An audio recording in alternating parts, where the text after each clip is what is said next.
shall not prevail. Pero maunta na ano, i-build ba ni Lord ang iyang simbahan? Ang sa ikot pasabot sa build. It simply means to raise up and make it ready for use. I-raise up niya, tukuro niya, para mahimong magamit, para nimo maghimong kagbalay na kay tuyuan na, para mapuyan mo, or pamintahan ba nimo. Siya, diba? So in Ephesians 3, verse 10, this is the other verse which clearly declares the intention of the Lord. To the intent that now the manifold wisdom of God might be made known by the church to the principalities and powers in the heavenly places. Sa NIV, his intent is that now through the church. His intent was that now through the church.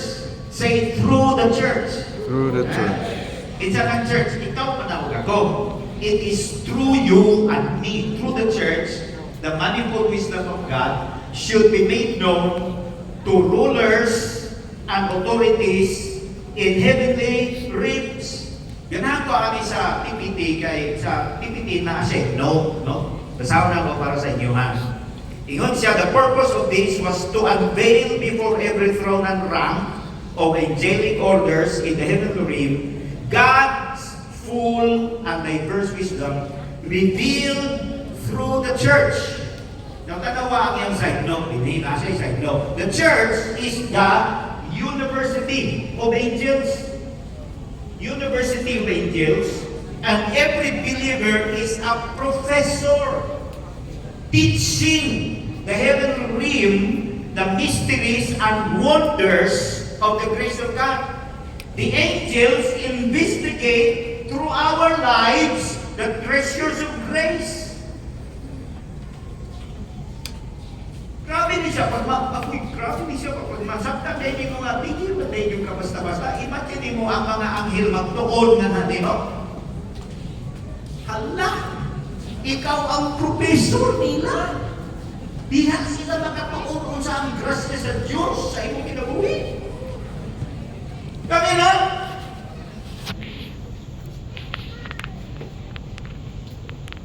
Tingnan ito ba? Dito dahil ka basta-basta.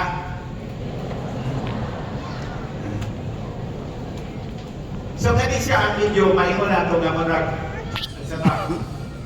bird's eye view kung sa dapat ang imong kinabuhi as you allow the Lord to lead your life. Na? Una, dapat ang imong kinabuhi formado, form. Say the word form. Formado. Ang idea, kanang kumplito na siya kanang gikinanglan, kanang gamit na. Kumplito na siya ba? Form. Nothing missing na sa imong kinabuhi dapat, no? Kung sa kanan pa ka, fully assembled na ka ba? Anak, fully assembled, ready to mo ba? Ready na magamit ba? No? Payat mo na nagpalikag sa kanan niya, o may tigit. Wapo kay pintura, at sa bato, suga, tip, at sugayo, grawa, at sa higit. Di pa man kakasakay, ane. Di ba, napay something important na kulang. Dapat, ready to go. Wala siyang idea, mga igsoon. Formado na.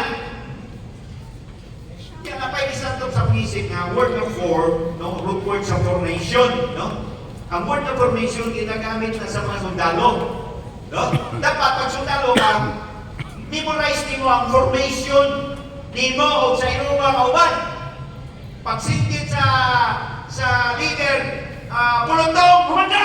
Ano? Kamo kamudagan, kamo kaasa ka mo bisto. Di kay nasaan ka. Tuwa man kaspikas ng plato ni Sagol. Mga kailas, mga kailas, di kayo mga kauban dito. Dapat, kabalo ka ba? Ana na siya. Kaya, on the next time yung mga commandments, ana, kabalo na mo execute. Mga idea niya. So, form. Your life should be formed. And praise God, walay kong si Jesus. Mga nga niyang commitment. I will build my church. Amen. And He is so wise enough, He allows all kinds of things na mahitabo sa imong kinabuhi, not to hurt you or harm you, but to form your life, to make your life ready to become useful contributor in the expansion of the kingdom of God. Another word is the word of faith in IT. Faith simply means healthy. Healthy siya, strong, kusgan siya, able siya, muhimo. Sa kagugay, saka siya bukid, kaya nga, fit man. No? Pag maluksong mo na, kamaw na maluksong. Pag lagoy nun, kamaw mo lagoy siya. Ama na, fit siya, can stand on its own. Makabagot siya nga siya lang. Hallelujah! Which is actually a picture sa usa ka naghamdong na Kristiyano. Paghamdong na ka, totoo na kasi mo sa giliban, no? Tama na! You have learned to take personal responsibility for your own life, for the sake of your own life. Hallelujah! Wala na magkinanglan o support. Amen. Or let's say, minimal na lang ang support. Diba? Dili kay punakaw, pamasahin, hita pa, dili mo adto, bumalay support. No? Sa una, gianad nato ang atong mga pastor o mga ministries nato nga na-support. Yang atong support, gikan pa yun sa Amerika. Ang resulta, naging lulit ka ng mga Kristiyano. Kinaanad ng tag-support. Tama na. Muating ang conference, libre. Libre kaon, libre pa pag-hotel, pamasahe, libre pa yun. Ay, nakadaot na to. Di nga noon takamao. Kaya nagsige naman nagtaghulan ng support. Hinay mo tupad, dili maayo ng siging support. Makadaot na. Sayutang maluta sa support, better for us. Support is a necessity pag bata pa kang gamay. But as you are growing, you should be slowly wean from the support. Nindot kayo ng dextrose. Salamat na available na siya for emergency. Di ba na? Pero pangit na sa tanaw, na tanang adlaw sa mong kinabuhi, kabit-bit ka dextrose. Kaya hindi ka mabuhi kung wala kay dextrose. Di na siya maayo ang tiliman-on. Dapat fit ka. Amen. You can stand on your own. You can do the assignment on your own. Hallelujah. Minimal na support is welcome. Hallelujah. Maunang basa sa hulagway sa maturing nga Kristiyano because build up the Lord. Hallelujah. Another, fast. Ang simbahan nga ginabil ni Lord, mahimo siya dapat na fast. Dili ni ang idea na kusog ka mo turando, kusog ka mo dagan. Ang idea ani fast or quick to learn and quick to make the necessary adjustment. Because as you fulfill the assignment, there are many things around you beyond your control. Di ato ka sa usa ka balay kay mag-life group ka. Nausap man di ang hunahuna, may na ninyong sabot. Nausap man di ay nga alas 7. Ipalihit man di ang alas 10. Kaya ikaw, wag ka kahulat, di kalit lang mo kag-ulit. Kaya wala, hindi maka, adjustable. Di ba? Niingon siya, nag-prepare na niya ang sala sa inyong house church. Pagabot dito kay dito, sugot na niyang lula. Dito naman lang kayo ilaos mangga.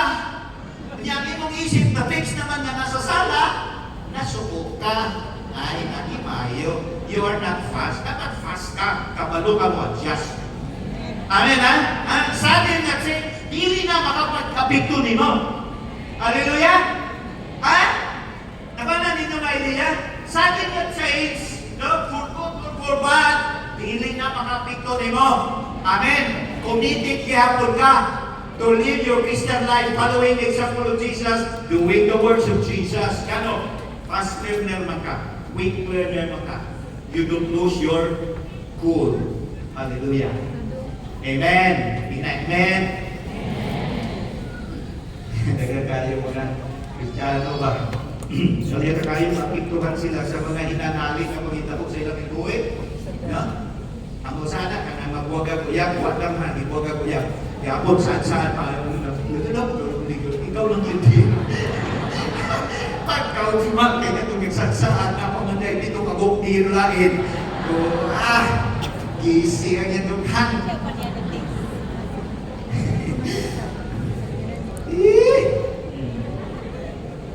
Aminin niyo ang simbahan sa Book of Acts sa chapter 8, di ba? No? Sa chapter 8, nga ay wala pa nung hanggang gabo. Suddenly na ay persecution. Great pa yun. Great persecution arose against the church. Nagkatimulaan sila. Di na sila makatapok. Hindi na. Ay kami persecution. Patakbo na sila. Kami suhod pa sila. Di ba? Ako lang ang ipawintahan nila. Ibang gandaduhan na. Di na magalit. Nagkatimulaan din sila. Pero kami kasi paano yung kayo kay nakapaayon noon sa ilahan na nagkatimulaan sila. Kasi everywhere they went, they preached the gospel. Amen. Nataghanan ng wali sila, naginuuntan na nagawali. Eh, di pati sila nagpamimig, sige tapos, o sa hindi ka mawawali. Mali dapat ang simbahan na mahitabo, gimong ako. Hallelujah, amen. Na? Kanamanan sa pastor nga upa, wala tayong simbahan. Ato sa taas, ang bukid, kay magkapasta dito. Ikaw nung di magbubulbul sa kunne. Surot na mo kanina. Tingay ka, wala mo sa pag-vision, wala mo sa pag-focus. No? Ang sitwasyon lang ang nausap. Amen. Hallelujah. Another, nga wala kuway sa atong simbahan, nga kina-design ni Jesus, kina-build up niya, simbahan na nakapokus. Say the word focus. Focus sa assignment. No? Before sa assignment, focus kay Jesus. Focus kay Jesus. Si Jesus ang pinaka-basic na element sa Christianity. There is no true Christianity without Jesus Christ. In fact, the word Christianity comes from the word Christ.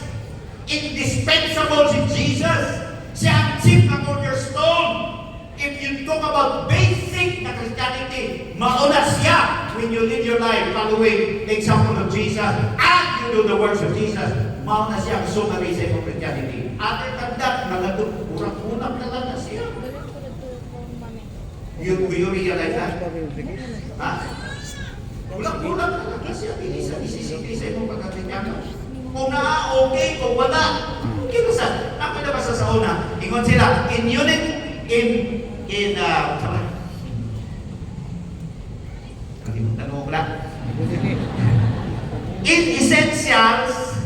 essentials, unity. In non-essentials, liberty. In all things, charity. Sa essential, maghumpong ta. Sa hindi-essential, hindi na ito magkakaman niya, kaya hindi na essential.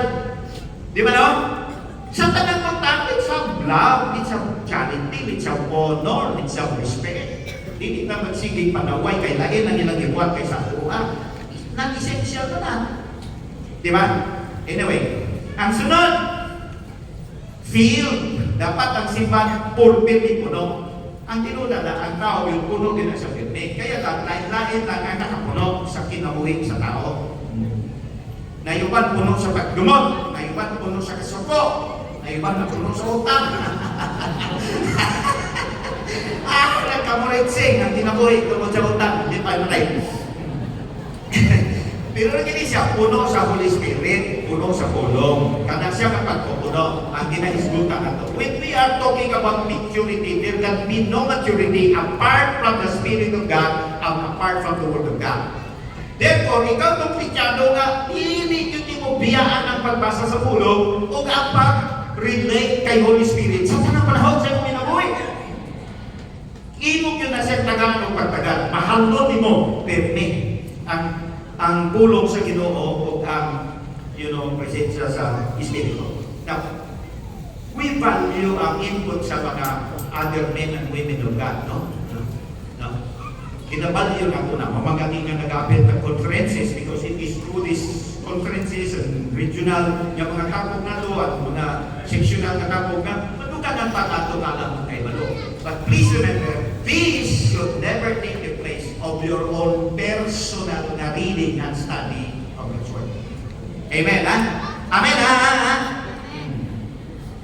Dapat pili-pulihan to. Kamu yun mismo dapat. As you mature, dapat ka muna. Tataw na mo. Amen, ha? Aron dili ma-develop ang dependency on others. Another, fresh. No?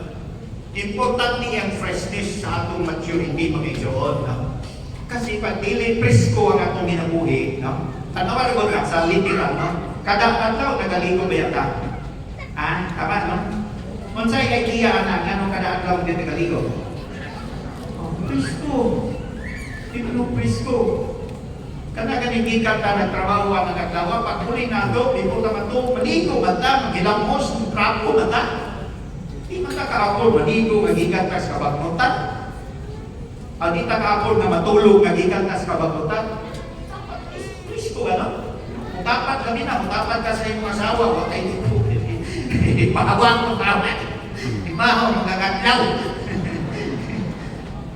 Pero ang idea ng freshness nga gineskutan nato, malakala mo taliuna sa atong relationship sa Ginoo. Dapat presko pero may mga igsoon. Presko ang atong pakigrelasyon sa Dios. Kaya wala ba tayo maghahanap? May kalain, no? Ano ba? Especially ang atong motive. May igsoon. Namin sa init nga everyday, ginapasusin nato ato kasi in the area of our motivation. Why we do things that we're doing? What for? And for whom?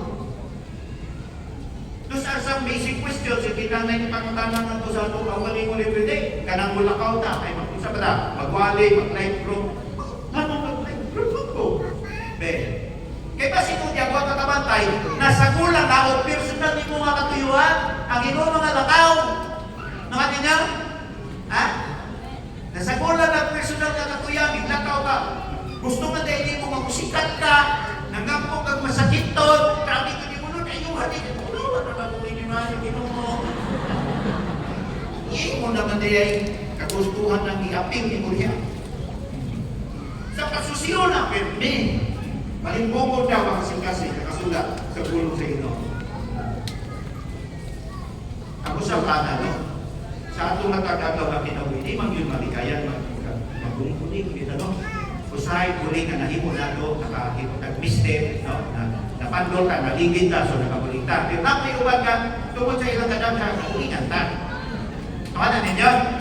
No? Nagkakaw ka, wapo ka nag-ilis, niyagi ka sa kasada, yan ako'y kutsingan niyagi, bago magkatulan, so na yung out, napistan lang. Bano na? But what do you do pag may nga na? Waste of time magpasulod din mo, guguron pa ni mga driver, nga nakakuligit din mo, guguron din mo, ay, tuwa na, ngayon magayo. Ang common sense, uli na lang ikaw kang mamigil ka, di ba? Utong na lang ka, hindi na lang hindi mo guguron. No? Nakalimot ka sa bangko, na ipabulga, pag tingin niya mo, pwede, hindi kita pabulga ako. Pero kung niya mong kasunay, sa palda na ko, hindi kayo, hindi kita pabulga. Pagitaon, pag-imot ng kisay ko ng bangko. Dili na ko eh. Kasayang si Moras. Manlimpyo na lang because you want to stay clean. Fresh, kito.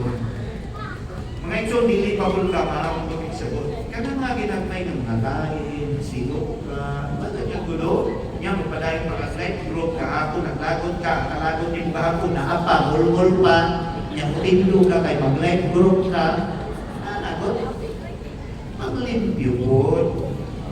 Isabi, learn to forgive asap. Amen. Learn to let go asap para pirme. Kristo. Hallelujah. Amen. Kana mga insecurities mo, mga duda mo, isulit na, sige mo, ayaw, sige, duda. Di ba, no? Kanang imuhang, masay ka na, masinag na, no? Masinag na, imbis na, pag-imuha pa yun. Paghulat na. Ito may insecure pa tawag. Kana mga insecurities, result bunga na sa dili pa ka nagamtong sa anak babae. Amen, no? Amen, ha? Hallelujah! Hindi dapat Kristo. Again, ang freshness na ito, no? Ang agad niya kung tatong personal na pakikrelasyon yung sa Ginoo. No? Kanang wala na itong ihasa sa regular na meeting ba? Kung ihasa na ito nga, conscious ba tagang Ginoo ka, uwan na sa Ginoo, Holy Spirit, pero yun na siya sa iwan. Any moment, masakit yun na rin siya. Di ba? Maistop yan yung emosyon ko. Sige, masakit mo na siguro. Na, nakuha. Sa kondisyon, no? Yan na, tama na. Sige na, tama na. Magpituan, pwede mo sa tuminga na kanina ko ganapin. Abi, kung nagpuyong diri mo, niya ikaw, naglagot-lagot na kaniya. Ako sa ba, mag-istura mo sa tuminga na, kung nagpuyong diri mo ang sulod. Muana siya, kung nagpuan na siya sa imo, pagtaro din, relax lang ka ba ka, nagdili ka, tensionado ka, para ako relax ako, relax ako mo float ko. Sige, sorry kayo. Di ba,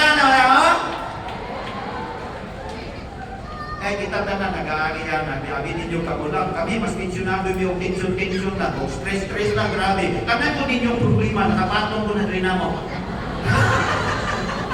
Alam, di ba, no? Kung di patakamuog yung buhilak sa presensya, sige, ay, ba lahat? Ano tayo nakabuhang? Sa Amerika, ang pinakadaghan ng mga nagatumpa sa minsan institusyon, mga pastor, sa Amerika, hindi man sila parehas mga Pilipino dahil isang hilak. Di ba? Manang kamaw ka, di dapat hilak. Pasto ka, di ka kamaw hilak. Kaluin mo. Dapat ka kamaw hilak sa presensya sa Ginoo ba? Dili ito, hilakon ka niya mo rin Ginoo, barakan, bata, hilak ka rin. Hilakon ka sa presensya sa Ginoo. Ang paghilak mo sa presensya sa Ginoo, sa sano maturity na siya. Si Jesus din pinagahilak. Nihilak siya dito sa lugnanan ni Lazaro. Pero may mga adlaw, gabi nga maghilak siya, magtsabaw siya. Pero dili ito hilak sa sirtili, gidawdaw siya. Sumbong sa amal, gidawdaw ka sa kung mga parisiyo ganina, nanaway na sa sila. Dili ko ningana. Kamao siya mo pahungaw sa iyang human emotion para pagkaugma, gaana sa danyang dughan ng mga tuwang kanina. Dili siya pwede na naglagot sa mga tao na di mo iyang luwason. Ianhi siya para luwason sila. Hindi siya pwede nga maglagot kanina. Amen. Ang last medyo fruitful, of course. Mao niya ang end result sa formation, sa building sa imong inabuhi para ka magbubong bunga. Ingon si Jesus, as he was talking about the vine, and the branches, and the father being the husbandman, he judges him. Ang verse 8 ng ingon, herein is my Father glorified. This is to my Father's glory, that you bear much fruit, showing yourselves to be my disciples. Diining pagiya ang akong amahan, mapasinugan, mahimaya siya, sa dihan mamunga kamo og labing daghan. Say the terms, labing daghan. Ang usa nimo nga bunga, sinugdanan pa lang, dapat ang labing daghan ang imong tingwaon. But remember, it's not for your glory. Dili para sa imo, para sa himaya sa atong amahan. And showing yourselves to be my disciples. So ato pa, pag ang Kristiyano, dugay na kaayong naging Kristiyano siya, yawa pag yun bunga, dili ko siya tinungnan pa. Kasi showing yourselves to be my disciples. Mapamatunan na kamo di ay nahimo na yung akong tinungnan. Ang pagbunga nimo, proof na natinungnan ka. Buti pa sa mo, proof na na kay nakatunan. Kay na may result. Di ba? Motoy lang kamutan na, kung sa daw di mo kailangan ng hero na buwang, nagkulang ka ba? Dili. Namaghot, aw. Hindi ng hero. Kung sa ilan na buwang ang hero, kanang ang mapaanggan niya, mabuang god. O na ilan na, di ba? So, kung sa ilan na disciple na ka, matataran nimo mga 3 ka Domingo, 7 ka semana, disciple na po na ay disciple yun ay ka. Di ba? Tama na, ha? O na ilan na. Mabuga ka o kabinaghan. Manindog ka. Karoon ka. Remember, in-build up ka ni Lord kay may intention siya sa imong hinatuloy. Ang mga anghel, ruler